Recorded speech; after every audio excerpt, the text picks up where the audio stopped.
Assalamualaikum warahmatullahi wabarakatuh. Perkenalkan, kami dari kelompok 2 ingin mempresentasikan proyek kami, proyek akhir pengantar teori bilangan. Dengan anggota kelompok yang pertama, yaitu Bagas Muhammad Priambodo, dengan 3 digit terakhir 048. Kemudian yang kedua, Restu Iza, dengan 3 digit terakhir 062. Kemudian yang ketiga, Muhammad Fauzan Azhar, dengan 3 digit terakhir 064. Yang keempat, Abed Nego Victor dengan 3 digit terakhir 071. Yang kelima, Christian Totti dengan 3 digit terakhir 073. Dan yang terakhir, ada William Ferdinand dengan 3 digit terakhir 084.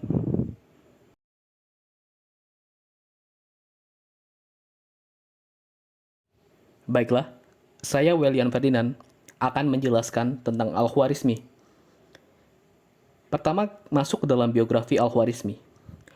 Al-Khwarizmi atau Abu Abdullah Muhammad Ibnu Musa Al-Khwarizmi lahir pada 780 Masehi di Khorasan, sebuah provinsi di timur Persia, tepat di Jalan Sutra kuno yang legendaris antara Cina dan Roma. Al-Khwarizmi bergabung bersama cendekiawan yang lain di Bait Al-Hikmah ketika berusia 20 tahun. Semasa hidupnya, beliau bekerja di sekolah kehormatan yang didirikan oleh Khalifah Al-Ma'mun. Di sanalah beliau banyak menulis berbagai gagasan dan mempublikasikan buku ilmu pengetahuan, baik di bidang matematika, astronomi, sejarah maupun geografi, termasuk mempelajari terjemahan literatur Sanskerta dan Yunani. Kemudian, masuk ke kontribusi Al-Khwarizmi. Al-Khwarizmi berkontribusi dalam matematika, geografi, astronomi, dan kartografi. Pendekatan sistematisnya dalam memecahkan persamaan linear dan kuadrat menjadi dasar inovasi dalam aljabar dan trigonometri. Karyanya tentang sistem angka Hindu-Arab mempengaruhi Timur Tengah dan Eropa. Al-Khwarizmi juga menggabungkan pengetahuan dari berbagai tradisi matematika dan astronomi. Ia memperbaiki data Ptolemeus dan membuat peta yang lebih baik. Karyanya juga mencakup perangkat mekanis seperti astrolabe dan jam matahari.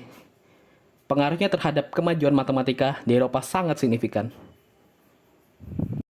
Oke, mengenai Al-Khwarizmi akan dilakukan oleh saya, dan kali ini kita akan bahas tentang karya-karya yang pernah diciptakan oleh Al-Khwarizmi. Karya pertama beliau dipublikasikan dalam buku Al-Jabar, Al-Kitab Al-Mukhtasar fi Hisab Al-Jabr Wali Muqabala. Buku tersebut merupakan buku pertama yang menjelaskan solusi sistematik dari linear dan rotasi kuadrat. Berkat karya tersebut, beliau itu dijuluki sebagai Bapak Aljabar. Nah, selain itu, buku tersebut juga membawa kontribusi dalam kebahasaan. Nah, kata aljabar berasal dari kata aljabar yang tercantum dalam bukunya tersebut. Nah, kita lanjut pengaruh Al-Khwarizmi dalam bidang ilmu pengetahuan. Yang pertama itu, Al-Khwarizmi adalah penemu aljabar. Yang kedua, Al-Khwarizmi menciptakan pemakaian sekans, tangen, dan penyelidikan trigonometri dan astronomi. Yang ketiga, Al-Khwarizmi memecahkan berbagai masalah matematika yang tidak bisa dipecahkan para ilmuwan bangsa Babilonia kuno. Yang keempat, Al-Khwarizmi menemukan sistem penomoran yang amat praktis yang berlaku sampai dengan sekarang. Kita lanjut pengaruh dalam bidang komputer. Salah satu kontribusi yang dilakukan oleh Al-Khwarizmi cukup besar, yaitu dalam pengembangan bidang komputer dalam hal memperkenalkan angka 0 dalam sistem penomoran Arab yang nantinya diadaptasi pada bidang komputer. Nah, angka 0 itu sendiri merupakan bagian yang ada dalam kode biner yang merupakan dasar dari pembentukan program komputer.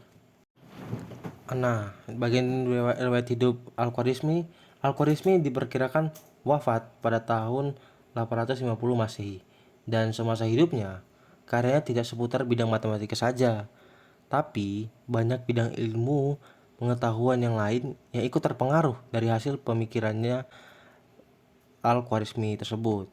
Seperti pada bidang geografi, beliau menyempurnakan peta Ptolemeus dalam karya yang berjudul Kitab Surat Al-Ard Dan menurut Paul Gales, hal ini bermanfaat untuk menentukan posisi kita dalam saat kondisi yang buruk.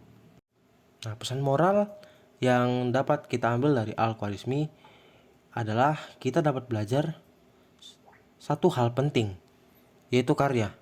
Melalui karya tersebutlah kita itu sebagai manusia bisa diingat dan dikenang, dan untuk bisa membuat karya tentunya kita harus punya kemampuan yang khusus pada bidang yang kita kuasai.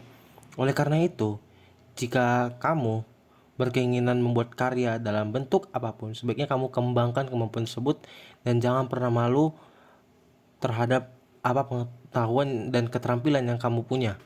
Karena belajar saat ini bisa dari segala sumber, bisa dari YouTube atau dari platform lainnya yang sebenarnya dapat bisa gratis ataupun berbayar, tapi kan sudah tersedia semua secara banyak baik di platform media sosial ataupun platform yang lainnya, sehingga kita sendiri bisa berkembang, bisa membuat suatu karya seperti Al-Khwarizmi yang telah disampaikan tadi, membuat karya-karya yang sangat banyak, dan dengan itu kita bisa belajar dari Al-Khwarizmi tersebut. Itulah pesan moral yang dapat saya sampaikan untuk Al-Khwarizmi. Terima kasih.